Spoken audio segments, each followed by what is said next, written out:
toi et bienvenue dans cette nouvelle vidéo, je suis hyper content de te retrouver. Aujourd'hui, on va parler des applications de montage vidéo si tu es community manager et que tu travailles notamment sur les Reels, sur les vidéos TikTok, sur les Shorts pour tes clients. Je vais te montrer 4 applications qui sont hyper intéressantes pour toi si tu souhaites travailler avec ton smartphone, en déplacement, etc. Mais juste avant, j'aimerais te parler de ma formation gratuite en 4 étapes pour devenir community manager et en vivre pleinement. Le lien est en description sous la vidéo. C'est parti, on y va. Alors déjà, avant de commencer, qu'est-ce que c'est pourquoi on monte des vidéos quand on est community manager? Eh bien, parce que déjà, les Reels, tu sais très bien que les Reels sur Instagram, ça a pris une proportion très énorme par rapport aux autres types de contenus sur la plateforme, même si il y a des retours en arrière depuis quelques temps. À mon avis, les Reels vont devenir de plus en plus prégnants, de plus en plus puissants en termes de notoriété. Donc c'est clair qu'il va falloir quand même s'y mettre, tu vois.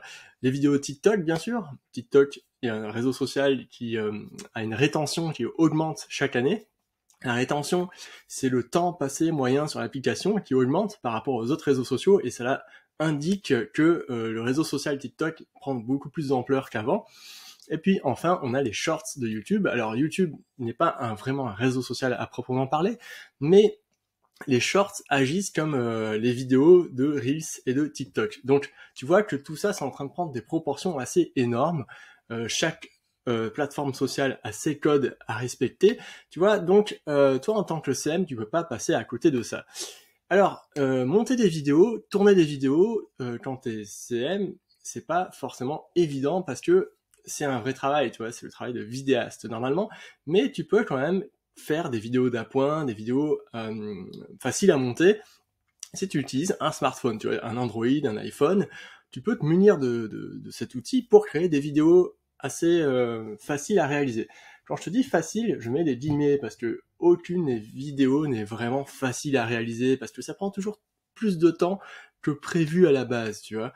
En fait, le vrai inconvénient de tourner des vidéos et les monter sur smartphone, c'est que quand tu tournes des vidéos et ensuite tu les publies nativement via TikTok ou les Reels, tu fais un petit montage sur ces applications-là, et puis rapidement tu peux te crisper, tu vois. Tu vois, à force de regarder ton téléphone comme ça, devant tes yeux, ou baisser la tête pour regarder ton téléphone, eh ben il peut se passer que tu peux avoir des problèmes au trapèze dans la nuque assez rapidement, surtout même en restant assis, même en faisant du sport le soir et tout, tu peux facilement te faire mal au dos, tu vois.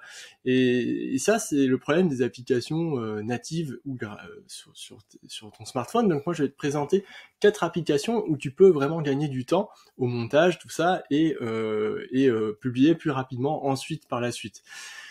Voilà, donc alors et aussi il y a un autre problème, c'est que parfois quand tu ajoutes des musiques sur les applications de montage, c'est pas toujours exhaustif et ça c'est un peu complexe parce que les trends par exemple sur TikTok fonctionnent beaucoup avec la musique. Donc il y a certaines applications qui donnent accès à ces musiques-là, je vais te les montrer. Alors, première application, CapCut. CapCut, c'est l'application qui est proposée par TikTok justement pour le montage vidéo. Si tu utilises CapCut, tu peux même indiquer à CapCut que ton profil TikTok c'est celui-là, donc il va créer un pont en fait, un lien entre les deux, et donc tu pourras plus facilement poster tes vidéos. De plus, CapCut te donne accès à la bibliothèque musicale sur TikTok, mais c'est des versions c'est pas des versions originales souvent des musiques, et souvent il vaut mieux aller sur TikTok directement pour prendre la musique. Voilà, donc CapCut, moi j'utilise pour une seule chose, pas pour la musique, pas pour le montage, j'utilise juste pour générer des sous-titres automatiquement. Tu vois, c'est vachement facile à générer, et ensuite j'utilise cette vidéo sur d'autres canaux, tu vois, YouTube, Reels, tout ça. Voilà, pour la musique, je m'en sors, je fais autrement. Deuxième application, on a VN. Alors CapCut est entièrement gratuit, j'ai oublié de préciser. VN Vidéo est entièrement gratuit également, et je crois qu'il y a une version en plus pour ordinateur. CapCut aussi d'ailleurs une version pour ordinateur. Et ça c'est très intéressant pour si tu souhaites monter beaucoup de vidéos et ne pas te péter les yeux sur un petit smartphone, tu vois. Ça c'est vraiment très intéressant. Donc VN Vidéo, c'est gratuit jusqu'à 100 projets, au-delà c'est payant. Mais VN Vidéo, je trouve ça très simple d'utilisation, très clair. Je préfère l'application de montage de VN à CapCut parce que je la trouve encore plus simple. Bien sûr, c'est à toi de te faire ton idée et tu as des réflexes peut-être différents d'une application à l'autre. Ensuite, une application de montage vidéo courte et story, on a InShot. InShot, c'est vraiment c'est vraiment le principe, enfin le plus ancien pour moi dans le milieu. InShot, ça fait longtemps que ça existe, c'est utilisé énormément. C'était utilisé énormément par les influenceurs voyage quand j'étais encore salarié. Et aujourd'hui, ben, InShot, ça continue, donc c'est une bonne application de montage vidéo. Moi, je suis moins fan d'InShot que les deux autres que je t'ai cités avant, mais c'est une bonne alternative et je trouve que leurs forfaits sont très abordables. Il y a une version gratuite, mais aussi des versions payantes.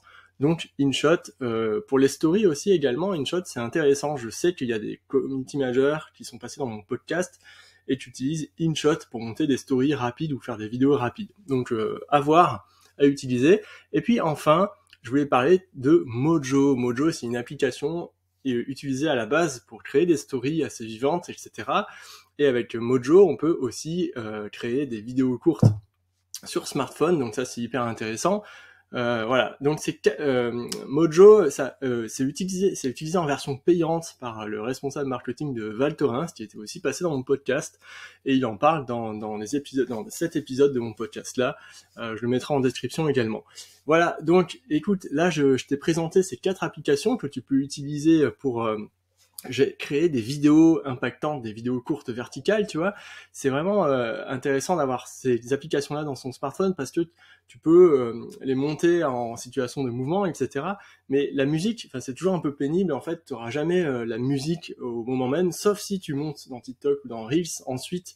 C'est-à-dire que tu ajoutes ta vidéo montée dans TikTok ou dans Reels, mais tu n'auras pas les rythmes, à moins que Instagram et TikTok te recadrent ta vidéo, reformate ta vidéo en fonction des rythmes de la musique, tu vois. Bon, c'est pas hyper évident, et puis ça multiplie les allers-retours, parce qu'ensuite tu dois programmer ces vidéos, les publier, etc.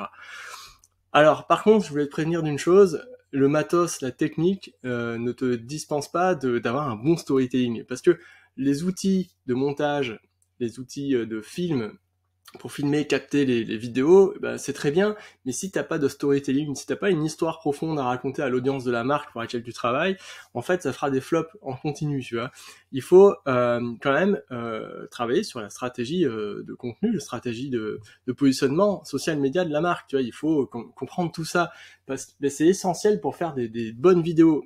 Je vais te dire un truc, le storytelling, c'est souvent ce qui attire le plus l'audience, tu vois, quand on parle d'une histoire à une personne, c'est beaucoup plus intéressant de recevoir des émotions que juste une vidéo pour présenter des produits, etc. Et ça, les créateurs de contenu sur TikTok, ils l'ont bien compris, ils sont très forts là-dessus.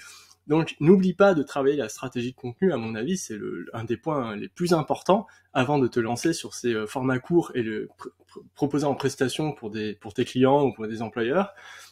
Donc, si tu souhaites arriver à faire ça, n'hésite pas à regarder ma formation gratuite en 4 étapes pour devenir CM et en vivre pleinement. Le lien est en description sous ma vidéo. Je te dis à bientôt pour une nouvelle vidéo. Salut!